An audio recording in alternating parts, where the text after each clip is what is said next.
अखंड भारत के नवनिर्माण के लिए संघ प्रमुख सभी धर्मों और जातियों को एक सूत्र में पिरोने की वकालत कर रहा है। लेकिन कुछ कट्टरपंथियों को ये पहल रास नहीं आ रही।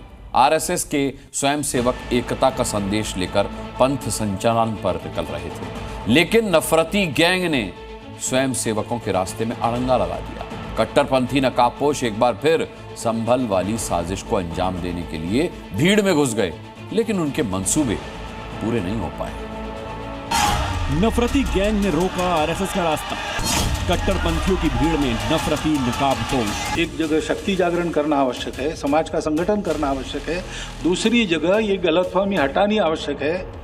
भाई, पहले दिन इस्लाम भारत में आया, तब से आज तक इस्लाम यहाँ है और रहेगा। ये मैंने भी पिछले बार भी कहा था, इस्लाम नहीं रहेगा ऐसे सोचने वाला हिंदू सोच का नहीं है। हिंदू सोच ऐसी है नहीं।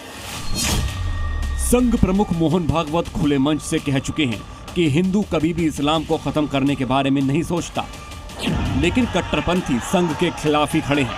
आरएसएस का घोष नफरती गैंग के कान में चुभ गया। राष्ट्रीय एकता का संदेश देने निकले इन स्वयं सेवकों को देखकर कट्टरपंथियों के सीने पर सांप लौटने लगे। जिस पथ संचालन के लिए प्रशासन से अनुमति मिल चुकी थी, उसे रोकने के लिए कट्टरपंथी लाठी डंडों के साथ सड़क पर उतर आए। जमकर नारेबाजी की। प्रशासन के रोकने के बावजूद नफरती गैंग के गुर्गे हिंसा को और हवा देते नजर आए। मुस्लिम समाज के द्वारा पथ संचलन का मार्ग रोका गया है। पुलिस प्रशासन और जिला कलेक्टर साहब लगातार समझाइश कर रहे हैं। इस समझाइश के बाद रास्ता निकालेंगे और हमारा पथ संचलन इसी मार्ग तय मार्ग से निकलेगा। हमेशा यहीं से निकलता था क्या? पहले भी यहीं से निकलता था और इसकी कल पूर्व सूचना दे दी गई थी कि इस मार्ग से निकलेगा, और इन्होंने पूरी सोच समझी रणनीति की तरफ उसका मार्ग रोका है, जो बहुत गलत बात है। इस तरह से मार्ग भी रोकना। ये तस्वीरें राजस्थान के 12 जिले की हैं, जहां आरएसएस के पथ संचलन को रोकने के लिए कट्टरपंथियों की भारी भीड़ जमा हो गई। इस भीड़ में कई लोग ऐसे थे जो 12 से संभल वाली साजिश को अंजाम देने की नियत से पहुंचे थे। पुलिस से भिड़ती इस भीड़ में दो तरह के लोग शामिल हैं। पहले वो जिन्हें भड़काकर उनके हाथों में हथियार थमाया गया, वहीं दूसरे वो जिनके चेहरों पर नकाब और जहन में हिंसा को अंजाम देने का मंसूबा था। 12 की तस्वीर काफी हद तक संभल में हुई हिंसा वाली तस्वीर से मेल खाती है। जैसे संभल में नकाबपोश उपद्रवियों ने दंगे को अंजाम दिया, ठीक उसी तरह यहाँ पर भी भीड़ के बीच नकाबपोश नफरती मौजूद थे। इन्हें इंतजार था तो बस एक मौके का।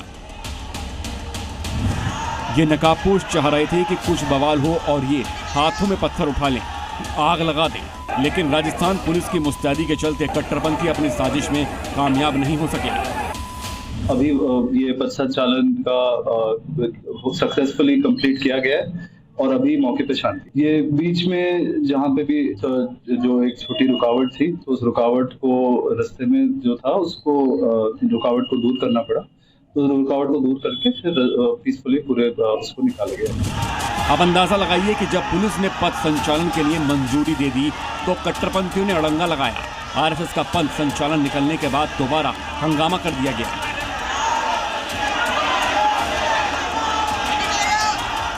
मतलब उनका मकसद किसी भी तरह से हंगामा करने का ही था। पुलिस ने काफी देर तक भीड़ को समझाया, लेकिन जैसे ही हवा में नफरती पत्थर उछले, भजन फोर्स एक्शन में आ गई। फिर तो कट्टरपंथियों का ऑन द स्पॉट इलाज शुरू हो गया।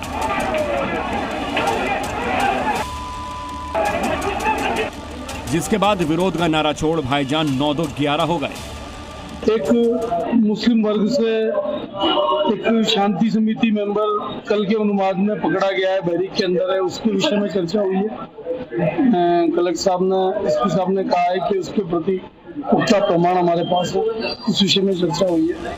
आरएसएस के पथ संचलन को बार बार रोककर माहौल बिगाड़ने की कोशिश की जा रही थी, लेकिन भजन फोर्स ने कट्टरपंथियों को बता दिया कि अगर हिंसा के बारे में सोचने की भी गलती की तो जेल की हवा खानी पड़ जाएगी।